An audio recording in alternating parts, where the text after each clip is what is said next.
Renato, quando você fala aí do coração, como você hoje, comparando também você há tempos atrás, quando eu imagino que estava numa busca de entender melhor o coração e entender que essa voz da verdade, como você fez e faz para diferenciar essa voz que é do ego, né, que está falando um monte de coisa que muitas vezes parecem ser uma realidade ali, né, dessa voz que é imutável, podemos dizer assim, né? Não imutável no sentido de que não muda, mas no sentido de que tá de dentro.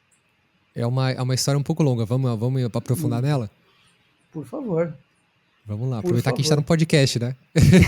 É pra isso, né? Vamos lá, Matheus, é o seguinte, irmão.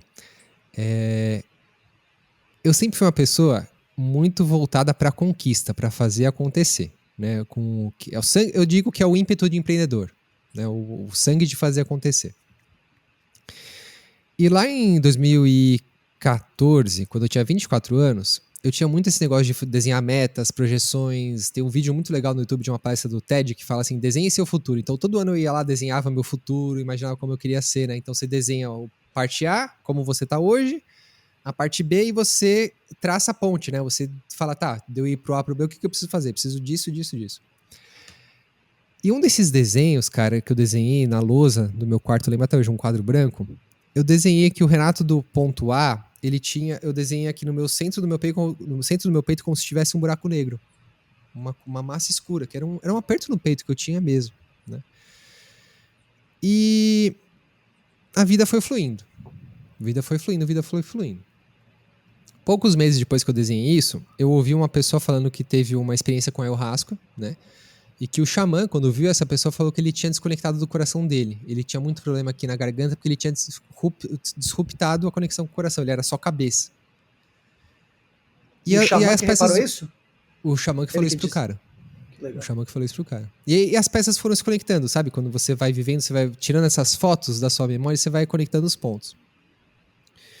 Logo em seguida, eu passei por uma experiência psicodélica no Burning Man. Sabe o Burning Man, o festival lá no Vale do Silício? Foi a primeira vez e última que eu tomei LSD. Quando eu tomei esse LSD, eu entrei numa bad trip, irmão, que me levou assim para um espaço de sombra muito profundo em mim que eu não conseguia processar. Na época eu era quase ateu, eu era só racional, grana, fazer, acontecer, conquistar, né? E eu não tinha mais essa conexão espiritual. E aí, quando eu tomei esse LSD, eu passei por algumas experiências lá no Burning Man que fizeram a minha mente ir para um lugar muito sombrio. Que qualquer experiência psicodélica, né, para quem já teve, sabe que quando você toma um psicodélico é um foguete, né? Você vai ou pro céu ou pro inferno. E assim, ó, pá! Então eu fui pro inferno. Eu descobri o que era o inferno dentro de mim. E o Burning Man, apesar de ter muita droga, muita festa, muita porcaria, ele é como o mundo é. Ele é o espelho do mundo. Ele tem o céu também, né? Então tem muita coisa, assim, de espiritualidade, de conexão com o divino. E nessa época, eu tinha, então, né, meus 24 anos, tinha acabado de sair do mundo corporativo. Durei 8 meses no emprego, ganhava uma nota nesses meus 24 anos, mas era uma pessoa muito ego, muito eu. E tava lá no Burning Man, nesse meu inferno, voltei pra minha barraquinha. E assim, aquele inferno, cara, eu não conseguia sair da minha mente, não conseguia sair dos meus pensamentos. Eu tinha uma foto, 3x4 na minha carteira da minha namorada na época, né? Hoje é minha esposa. Tinha uma foto dela. E veio um ímpeto, assim, veio um ímpeto do coração mesmo. Eu não sei dizer, veio de dentro, assim, de tipo, eu preciso rezar. E eu comecei a rezar. Imagina, anos sem rezar, anos sem praticar minha espiritualidade. Eu olhei para aquela fotinha e comecei a rezar. E o efeito do LSD começou a passar. Quando eu comecei a rezar. Aí eu voltei dessa experiência profundamente transformado. Só uma pergunta, me desculpa. Passar o efeito ou passar a bad trip? Passou o efeito, cara. O efeito. Interessante. Passou o efeito. Claro, primeiro passou a bad trip e depois o efeito. Mas, assim, cara, eu não sei se ninguém... Eu não sei nem se posso falar disso, né? Mas era LSD em gota, cara. Eu nunca tinha visto isso. E passou, né? Tipo, foram 2 horas daquele ápice e 2 horas passou. A bad trip e depois o efeito. E claro, né, você volta de uma experiência psicodélica, você volta como... Tem um amigo meu que falava que é tipo o Peter Parker quando foi picado pela aranha, né? Você vê tudo diferente, você fala...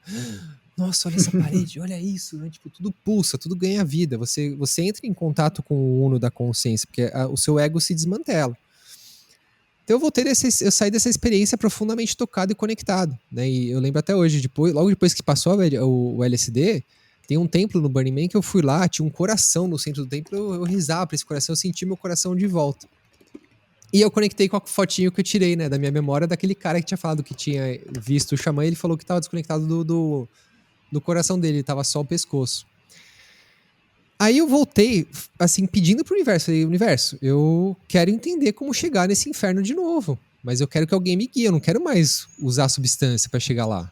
Foi a primeira vez e única que eu experimentei LSD, né? A Monja Coen também, ela fala da experiência dela com LSD, é bem legal. E nos livros dela e nas palestras. Procurem depois quem quiser saber mais. Mas eu voltei não querendo mais usar a substância, querendo voltar para aquele inferno, mas com alguém que me desse a mão para eu poder acessar aquilo e entender o que eu acessei. O que era aquela parte dentro de mim que eu não entendia? O que era aquela parte do universo que era tão sombria? Que você pudesse entrar ali, só que com uma certa, entre muitas aspas, segurança, né? Saber que tinha alguém te guiando ali, né? Adorei, é isso aí, entre muitas aspas, é isso aí. Um mestre, né? Quem que é o mestre? É o cara que já foi, já pisou lá e vai te levar. É o mestre. Total. E a vida me trouxe meu mestre, cara, o Roberto, né? Ele tava. Olha que interessante, né? Nesse dia da bad trip do LSD, tinha um amigo meu que cuidou de mim.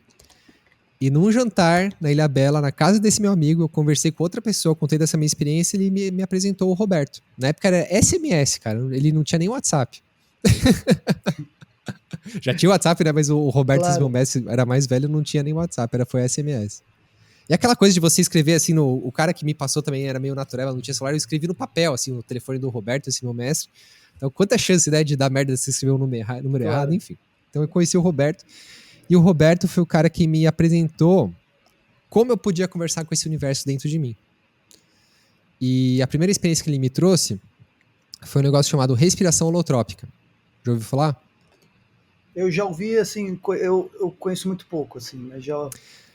A respiração holotrópica, para te dar um contexto, o Stanislav Grof foi o pai da psicologia transpessoal. Ele é um ucraniano que trabalha nos Estados Unidos, que ele, na época em que foi descoberto o LSD, lá na década de 70, 80, ele estava fazendo, assim, descobertas fantásticas na clínica dele como psicólogo, tratando as pessoas utilizando o LSD. Ele falou, assim, nas palavras dele, que o LSD é para psicologia, assim como o telescópio é para astronomia. Então, é uma ferramenta poderosíssima que, se bem aplicada, pode trazer efeitos fantásticos, né? Olha essa analogia aqui, né? Que profunda e poderosa.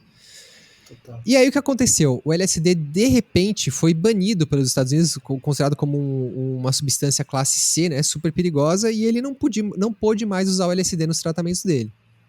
O que ele fez?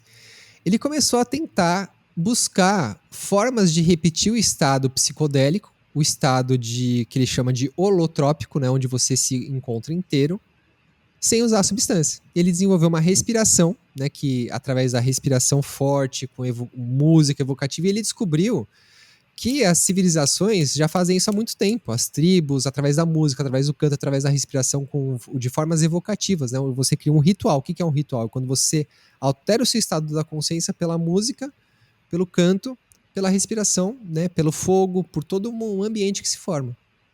E ele começou a criar, ele desenvolveu... Ou até... Me desculpa te intrometer. Pode, fala, ótimo. Mas até tipo, o ritual, né, é até aquela forma de você trazer consciência para aquele momento, né, porque a gente num mundo de hábitos, irmão, escovar os dentes, de passar...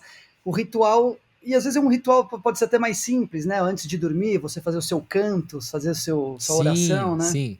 Sim. Esses são os rituais diários, né? O ritual de transformação de consciência. Claro. O ritualzaço, né? Mas eu concordo plenamente, você assina embaixo, eu sou o cara dos rituais, eu ritualizo tudo no meu dia. Mas vamos fechar parênteses e depois a gente volta para esse. Aí, ele desenvolveu a respiração holotrópica. E aí foi o Roberto, esse meu mestre, ele fez uma respiração holotrópica comigo. E adivinha o que eu acessei, Matheus? Fui direto pro buraco negro no centro do meu peito.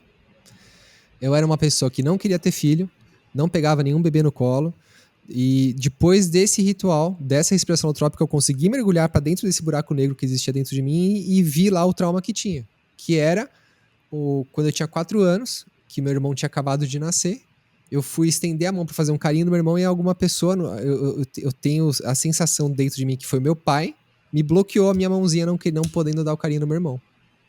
E essa experiência traçou meu destino de não querer ter filhos, de não pegar a criança no colo e diversas outras coisas que ficaram contidas nesse meu coração, que era representado por esse buraco negro que eu já tinha desenhado na minha lousa. Lembra?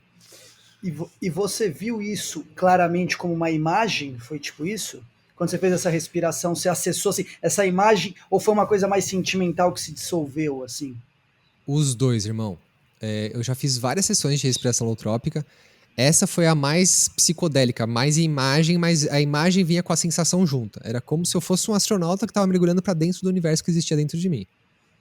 Né? Que é esse astronauta que mergulha no universo faz parte de quem eu sou hoje. Todos os meus trabalhos, treinamentos, o livro que eu estou escrevendo, tudo diz respeito a essa experimentação do universo interior. Tem até um astronauta tatuado aqui, ele é em aquarela e ele está se dissolvendo no universo, né? Essa é a minha mensagem. Eu sinto que essa é a minha missão, né? De transformar do medo para o amor através desse mergulho do universo interior. Então, olha que riqueza, né? Essa foi a primeira experiência que eu consegui de realmente mergulhar para dentro de mim, entender o que eram esses meus buracos negros emocionais e trazer luz para eles. E aí foi a coisa mais linda, né? Porque depois disso, cara, minha vida se abriu de um jeito absurdo, assim, muitos insights vieram, muita cura veio, né? Enfim, né? Foram 10 anos atrás, e olha que emblemático, né? 6 semanas atrás, minha filha nasceu. Se não fosse essa experiência, talvez eu nunca tivesse essa vontade de ser pai, porque estaria reprimido lá dentro de mim.